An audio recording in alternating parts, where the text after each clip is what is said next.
저희 회사는 옛날에 옛날이라기보다는 1900년 초기에 각 지역별로 전력회사가 산재해 있던 것을 1961년에 통합 한국전력이라는 회사로 시작되면서 61년도부터 저희가 회사 창립을 기준으로 사용하고 있습니다. 그래서 올해 한 50주년이 되는 그런 해입니다.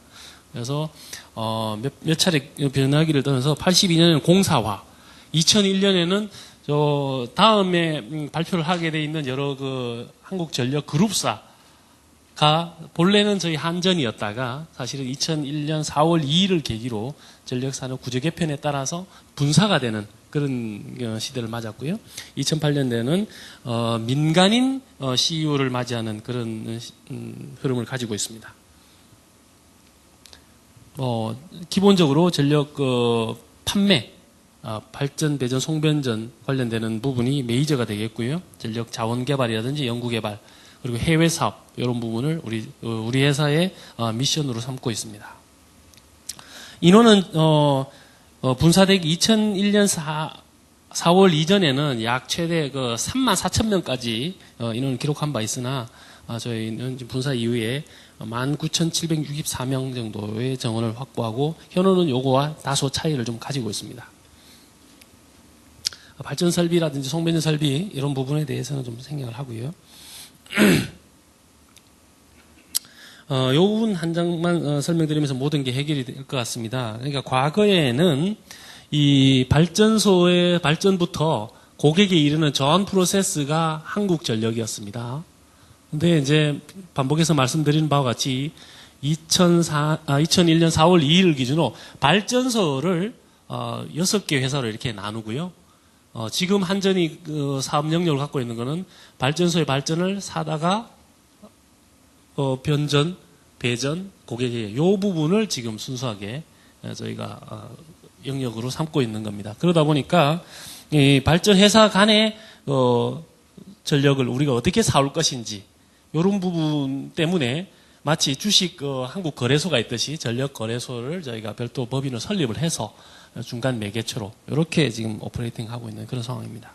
기타 오른쪽에 보시는 오른쪽에 보시는 기관들은 저희 전력그룹사의 전력 기술이라 그러면 원자력 발전 설비, 그리고 KPS 같은 경우는 설비 정비 용역, 그리고 원자력 연료는 글자 그대로 원자력 발전을 위한 연료를 생산하는 회사, 그리고 KDN 같은 건 저희 소프트웨어 지원 회사 이렇게 구성되어 있습니다. 이걸 통틀어서 전력그룹사라는 개념을 쓰고 있고요. 냉정하게 말씀드려서 한국전력 제가 서 있는 부분은 여기 송전에서부터 변전, 배전, 고객과 이 부분을 담당하고 있다 이렇게 이해해 주시면 될 것 같습니다. 해외 사업 많이 추진하고 있는데 가장 잘 되고 있는 데는 필리핀이고요. 그리고 나머지 부분은 이제 지금 한창 진행 중이거나 개발 시작 단계에 있다 이렇게 이해해 주시면 될 것 같습니다.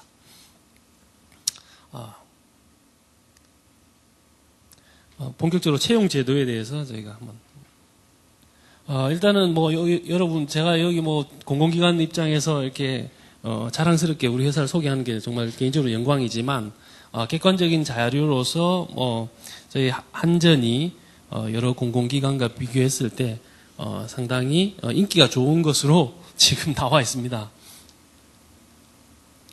그 포인트를 주로 찾아보려고 하면 여러 개가 있겠지만 위상이라든지 개인적인 발전 가능성 그리고 고용 안정성 이런 부분이 상당히 영향을 미치고 있는 것으로 이해를 하고 있습니다. 우리 회사 일단 입사를 하셨을 때의 얘기인데요. 여러분이 입사하시면 이게 직원급 4직급이라 그러고요. 저는 3직급 차장급이고 이렇게 해서 직급 체계를 가져갑니다.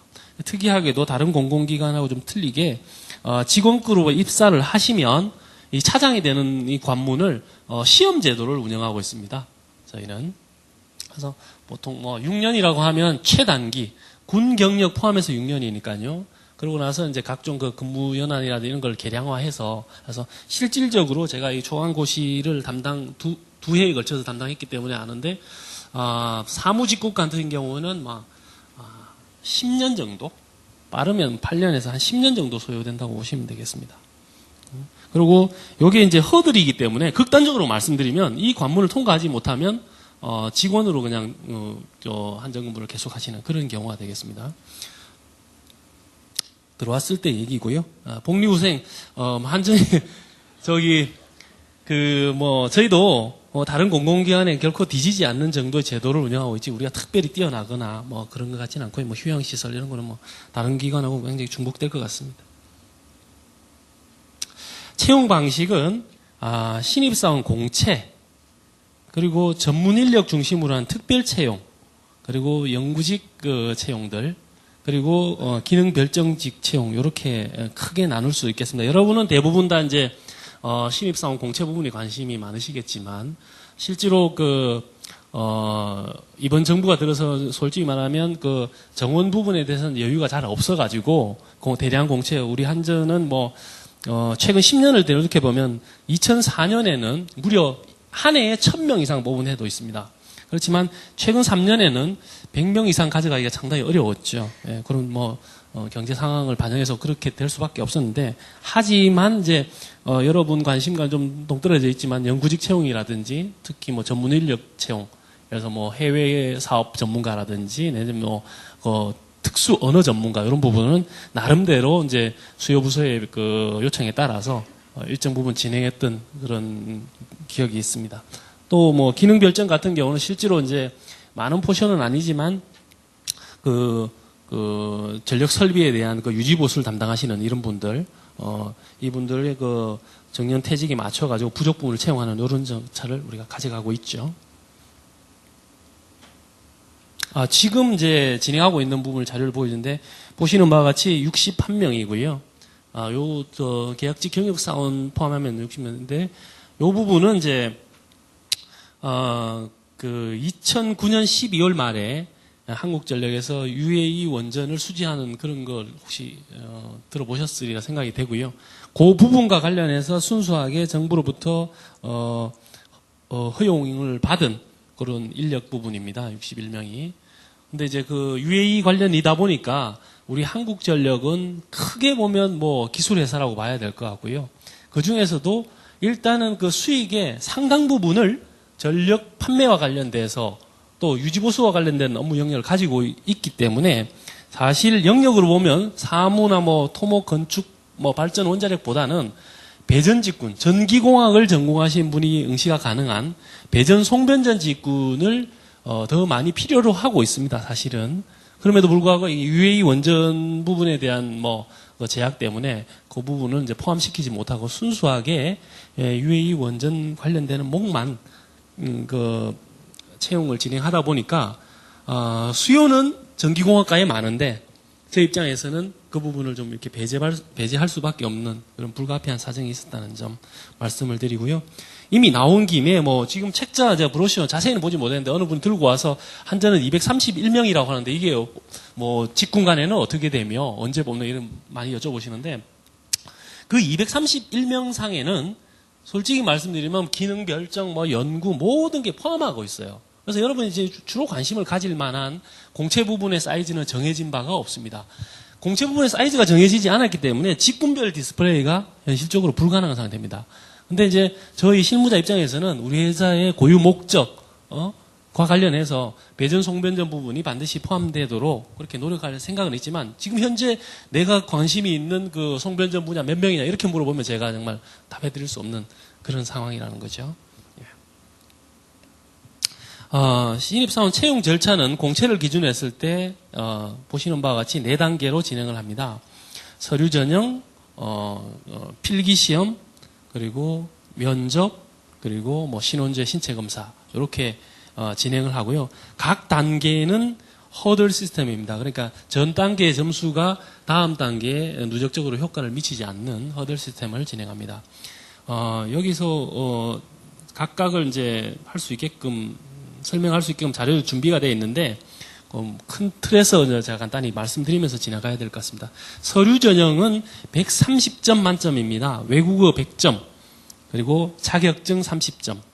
자격증을 최대 한 자격증을 10점으로 처리를 해놨기 때문에 직군에 따라 좀 차이가 있지만 3개까지 취득하시면 만점이 되는 겁니다. 외국어는 사무직군과는 최소 미니멈으로는 750점, 기술직군 같은 600점으로 지원 자격을 하고 지원 자격제만 유리하다 보니까 과거의 경험을 봤을 때 우리 회사에 다소 뭐랄까 이미 충분함에도 불구하고 또 추가적으로 어학 전공자들이 너무 무수히 많이 들어오는 이런 문제가 있어가지고 상한선을 정했습니다. 사무 같은 경우는 900점, 기술 같은 경우는 800점 이상이면 그 외국어 부분에 대해서 만점 100점을 취득할 수 있게끔 그렇게 해놨습니다. 그래서 130점을 가지고 전형을 1차 각 그 분야별로 그 배수가 좀 틀려지는데요. 사무상경과 같은 경우는 90배수, 사무법정 같은 경우는 한 70배수, 기타 기술직군, 뭐 배전, 송변전, 토목, 원자력 다 30배수를 서류 전형에서 합격권으로 합니다. 하기 좋은 말로 뭐 기회를 많이 주는 차원에서 동일하게 뭐 최대 맥시멈 90배수나 뭐 100배수 정도 이렇게 하는 게 좋지 않느냐 이런 부분을 언급하시는 부분인데 이게 막 그냥 뭐 인위적으로 나온 숫자는 아니고요. 저희가 1차적으로는 그 서류 전형 가점 항목을 다 취득했음에도 불구하고 예선전에서 탈락하는 제도는 있어서는 안 되겠다. 그런 차원의 고려. 또는 물리적으로 많이 확보했을 때 기회를 제공해드리는 건 좋지만 저희가 시험 고사장 운영이라든지 이런 부분이 오퍼레이팅이 실제로 안 되는 그런 상황이 발생할까봐 그래서 각 단계별로 또 거기다가 각 그 전국의 대학교의 학과의 그 학생 수를 일정 부분 가미해서 상경을 최대 90배수로 그리고 법정은 70배수, 기타 직군은 30배수 정도 하면 그 정도 들어오신 분을 가지고 전형을 진행하면 일정 부분 그 수험생의 퀄리티라든지 모든 운영이라든지 이런 부분에 무리가 없다. 이렇게 판단해서 설정한 배수가 되겠습니다. 물론 뭐 시기에 따라서 약간 조정이 가능한데 크게 큰 틀을 바꾸기는 현실적으로 쉽지 않습니다.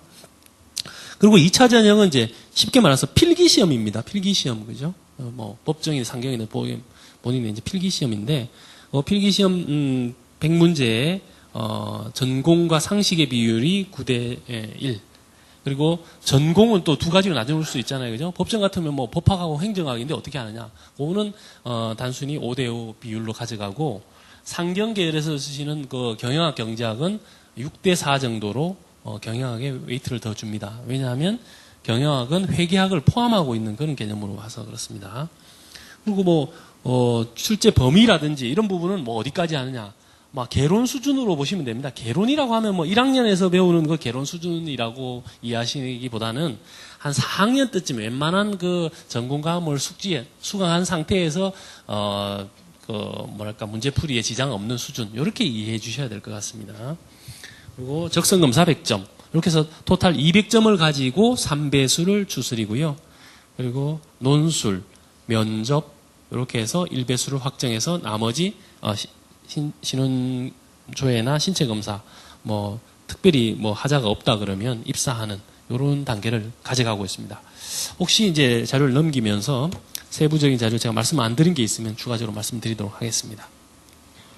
외국어는 영어뿐만이 아니라 각종 그 특수 외국어도 영어와 동일하게 점수 기준을 가지고 인정해 드립니다. 그리고 지원 제한이 없고요. 그러니까 사무직 당연히 제한이 없는 거죠. 기술직 같은 경우는 내가 뭐 경영학 전공자인데 어떻게 됐든 뭐 기술을 보고 싶다 이러면 자격증만 보유하시면 일단은 어플라이는 가능하다 이렇게 되어 있습니다. 서류 전형 제가 쭉 다 말씀드린 것 같고 특히 그 고급 자격증 보유자 오늘 뭐 상담하는데도 노무사 자격증 있으신 분이 얘기도 하고 그러는데 서류 전형 면제해드리고 가점을 10% 드려서 좀 우리가 우수한 능력을 확보하려고 노력하고 있습니다. 2차 전형 주로 말씀드렸던 것인 것 같고요. 한전형 적성검사 그리고 3차 전형 1배수 논술시험 자료 제시형으로 1문제 자료 제시형에 대한 뭐 이해는 일단 그런 A4 한 장 용지에 위에 쓰실 수 있는 자료를 제공하고 그 밑에 구체적인 질문 문항을 3꼭지에서 4꼭지 정도로 가져가서 거기에 구체적인 답변을 해주십사 하는 그런 유형을 말씀드린 겁니다. 나중에 한번 저희가 자료를 덤프 뜯어놓은 게 있는 것 같은데 한번 보여드릴게요. 그리고 면접, 개별 면접, 집단 면접, PT 면접을 각각 50점씩 하고 시간은 개별 면접 30분, 집단 토론은 1시간, PT 면접 역시 30분 해서 총 150점을 가지고 전형 결과에 반영을 합니다.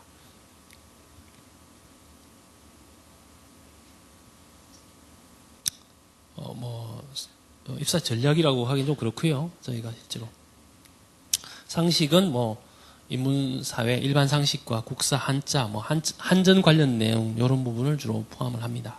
근데 실제로 이제 전공 지식 부분을 상당히 숙지하신 상태이기 때문에 의외로 이 상식 부분에서 변별력이 일어나는 경우가 많습니다. 그렇다고 해서 상식책을 여러 권 사서 봐야 되는 그런 상황이냐?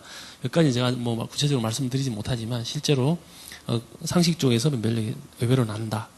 그리고 출제는 우리 차장급 직원들로 출제를 합니다. 적어도 그 관련 분야 석사학위 보유자 중심으로 구성하기 때문에 문제의 하자라든지 이런 부분은 조금 걱정 안 하셔도 될 것 같습니다. 적성검사 150문항 정도를 가지고 보통 하죠. 점수화할 수 있습니다. 요거는. 그래서 이 부분은 계량화를 해서 저희가 전형에 반영을 하고요. 밑에 보이는 인성검사 이 부분은 탈락 여부만 결정하기 때문에 계량화를 하지 않습니다. 그래서 총 지금 저희가 쓰고 있는 인성검사의 등급은 총 8가지로 A, B, C, A, D, E, X, XR. 그래서 E 같은 경우에는 친사회적 자세가 지극히 결여되는 상태. X, 과장 반응. XR, 판단 불가. 이런 부분은 무조건 배제해버리고, 이 중에서도 사실 이 X, 과장 반응보다는 사실 나쁘기로 말하면, 의미의 나쁘기로 말하면 E 이런 게 훨씬 더 나빠요. D 같은 경우도 사실 좋은 건 아니거든요. 그래서 저희가 일단은 E, X, XR 정도는 완전히 탈락 배제해버리고, D 같은 부분도 표기하신 그 영양 요소별로 좀 스크린을 해가지고 일정 부분은 더 걸러내는 그런 작업은 가져갑니다. 그래서 하여튼 극단적인 경우가 아니면 여기는 ABC는 우열을 따질 수 없는 그런 상태죠. 이거는 성격의 유형을 말하는 거기 때문에 A가 C보다 월등하다 이런 차원은 아닙니다. 그렇기 때문에 계량화를 할 수가 없는 단계죠. 그래서 적부 판단으로만 사용을 합니다. 논술, 자료 제시형 말씀드렸고요. 서술형 지문을 제시하고 지문에 근거한 조그만 항목에 서너 개를 제시를 한다. 서론, 본론, 결론 써주시고 보기 좋게 당연한 얘기죠. 한자. 한자 질문 많이 하시네요. 한자를 쓰면 당연히 좋죠. 쓰면 당연히 좋습니다. 틀린 한자 쓸 필요까지 없겠지만 한자를 쓰시면 좋은데 여러분 현실적으로는 제가 채점을 많이 해본 결과로 한자를 그렇게 포함해서 많이 쓰실 수가 없습니다. 왜냐하면 극도의 긴장 상태에 유지했기 때문에 한글도 손 떨리는 상황에서 한자 틀리면 어떡하냐. 자신 없습니다. 특히 제가 알기로는 저보다 조금 젊으신 분은 한자에 또 취약하신 경우가 많아요. 그래서 굳이 한자에 하지 마시고 제일 많이 쓰는 한자는 한전입니다. 어떻게든 외우셨는지 한자를 많이 쓰는데 그런 부담은 굳이 안 가셔도 되는데 사실은 굉장히 부담을 많이 가져하시는. 포함하면 좋습니다. 포함하지 않는다고 해서 감점을 하지는 않습니다. 그죠? 그게 상대적으로는 감점인지 모르겠는데 일단 감점을 하고 그러지는 않습니다. 요게 이제 자료 제시형입니다. 위에서 보시는 바와 같이 이런 자료를 제시하고 각 꼭지별로 구체적으로 얘기를 해주시면 됩니다. 극단적으로 이걸 다 봤는데 이 답을 못하겠다. 위에서 갖다 써야 되겠죠. 그죠? 어떻게든 갖다 써서 기술하셔야 됩니다. 왜 자료 제시형을 구사하느냐? 그 이유가 있습니다. 그냥 예를 들어서 기업의 글로벌화에 대해서 논하시오. 이러면 얼마나 편하고 좋습니까? 그죠? 근데 모든 수험생이 200명이면 편차가 0점에서 100점입니다. 우리가 바라는 바가 아닙니다. 그렇기 때문에 여러분의 변별력의 폭을 일정 부분 유지하기 위해서 자료도 제시하고 구체적으로 쓰라고 이렇게 지시까지 해주면 어떤 걸 쓰라고 얘기를 해줍니다. 여러분의 편의도 있지만 저희가 실제로 운영하는 데 차원에서도 보다 상대적으로 유용하기 때문에 이런 패턴을 유지를 하고 있습니다. 실제로 쓰신 예제인데요. 이게 저는 딱히 그렇게 보이진 않으나 이 오른쪽이 왼쪽보다는 고득점자라고 합니다. 그러니까 뭐랄까 일목요연하게 보이게끔 한다는 뭐 이런 것 같고요. 줄을 뭐 틀린 부분을 이렇게 뭐 줄을 친다 이런 부분 가지고 뭐 감점을 당하거나 그렇지는 않습니다. 이분 같은 경우는 의외로 한자를 상당히 많이 썼습니다. 그죠? 이 뭐 저기 어려운 변역 이런 거 쓰려고 그러면 시간 상당히 소요됐을 것 같은데. 물론 이제 뭐 법학 전공자들 늘 한문에 친숙하신 이런 분들은 또 모르겠으나 상경만 해도 사실 친숙한 건 아니죠. 근데 어차피 그들만의 경쟁이기 때문에 그죠? 분야별로 경쟁을 하는 거기 때문에 크게 문제될 건 아닌 것 같습니다. 이분은 상당히 제가 보기에는 한자를 많이 쓴 케이스로 보여집니다. 이것도 뭐 오른쪽이 왼쪽보다는 좀 더 점수가 낮다. 뭐 이런 예시인 것 같습니다. 제가 짐작컨대는 이쪽은 뭐 거의 그 여자 지원자가 아닐까 하는 그런 느낌이 좀 드네요. 그죠? 글씨를 좀 이렇게 예쁘장하게 쓰셨다. 이렇게 보여집니다. 확인은 불가입니다. 제가 한번. 면접. 특별하게 좀 준비하실 건 없는데 그거보다는 그 면접의 유형에 대해서 구체적으로 말씀드리면서 여러분 가름할까 합니다. 그래서 먼저 말씀드렸듯이 개별, 집단, PT가 있다고 그랬고요. 개별 면접은 일단은 면접위원은 한 3분 정도, 그리고 수험생은 한 5명 정도 한꺼번에 들어갑니다. 한꺼번에 들어가는데 무슨 개별이냐. 질문 방식을 이렇게 개별적으로 한다는 얘기죠. 이분이랑 10분 진행하고 종료하고 다음 분이랑 진행 이런 식입니다. 왜냐하면 사람이 많아가지고 물리적으로 그 시간이라든지 이런 것 때문에 마냥 늘어질 수가 없잖아요. 그죠? 우리 좀 편의상 일단은 뭐 질문의 유형 같은 것도 상대방 옆에 듣다 보면 좀 친숙해질 수도 있고 도움을 받을 수도 있는 그런 차원이기 때문에 뭐 이렇게 단체로 넣고 개별적으로 이렇게 진행한다. 이게 이제 개별 면접이 되겠고요. 집단 토론 면접은 적어도 한 5명에서 맥시멈 한 인원에 따라 틀린데 한 10명 정도를 어떤 룸에다 이렇게 들어가시게끔 하고 주제를 던져주고 면접관은 역시 3명에서 5명 정도가 이렇게 그냥 지켜보기만 하는 모니터링 상태로 진행하는 이런 부분입니다. 그리고 PT 면접 같은 경우는 현장에서 이렇게 조를 편성을 해요. 그래서 100명이다. 이러면 5명씩 할까? 이렇게 20조를 편성을 해서 그 조에다가 어떤 주제를 던져주고 그걸 갖다가 옆에 뭐 전산실 같은 게 확보가 되어 있으니까 거기 가셔서 자료를 좀 준비해서 발표하는 그런 상태로 진행을 한다고 보시면 되겠습니다.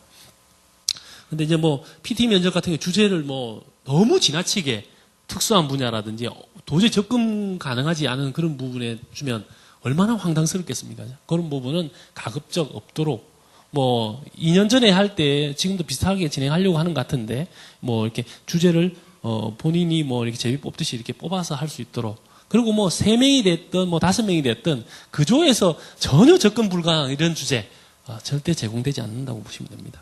그래서 일단은 PT이기 때문에 내용의 수준, 뎁스, 정확도 뭘 있을 수 있겠지만 어떻게 발표력이나 태도, 애티튜드를 보는 그런 차원이잖아요. 그죠? 네, 그런 부분에 주안점을 더 두시는 게 좋을 것 같습니다. 물론 뭐 알고 있는 지식을 표현하지 말라는 이런 부분은 아니겠지만 일단은 목적이 뭔지를 잘 포인트를 가져가시는 게 좋지 않을까 이런 생각이 듭니다. 뭐 구체적으로 그런 걸 제가 기술해 놓은 겁니다. 요거는 뭐 경쟁률인데 별 의미가 없습니다. 왜냐하면 08년 상반기 이후에 저희가 전형조사 공채 자체를 진행을 못했습니다. 내년도 언제 하반기 정도 예상하고 있는데 그때 되면 이 자료는 별 의미가 없는 자료일 것 같고, 기본적으로 사무직군에 관한 분야별로 한 100대 1 뭐 정도 되는 것 같고 기술직은 뭐 70대 1 정도 내외는 되는 것 같습니다. 근데 사람이 적어지면 뭐 아예 너무 적어서 포기하시는 분이 있어서 뭐 인원이 줄어들거나 뭐 이렇게 되는 것 같은데 거의 뭐 50대 1 이상은 가져가는 것 같습니다. 근데 뭐 희망적인지는 모르겠으나 지원은 상당히 많이 하고 허수가 또 상당히 많이 있습니다. 그러니까 뭐 그런 부분은 좀 알맹이를 잘 보셔야 되는데 이 자료는 조금 시점이 지나가면서 좀 유익하지 않은 장부가 될 것 같습니다. 기타 뭐 어학 몇 점 정도 통하냐 이것도 별로 유익하지 않습니다. 지금 현재는 뭐 별 문제가 될 거 없고요. 자, 하여튼 뭐 어찌됐든 간에 이런 기회에 여러분 뵙게 돼서 반갑고요. 또 기회가 잘 닿아서 저희 한전에서 같이 뵐 수 있기를 바라는 마음 담아서 오늘 이 자리는 파하도록 하겠습니다. 고맙습니다.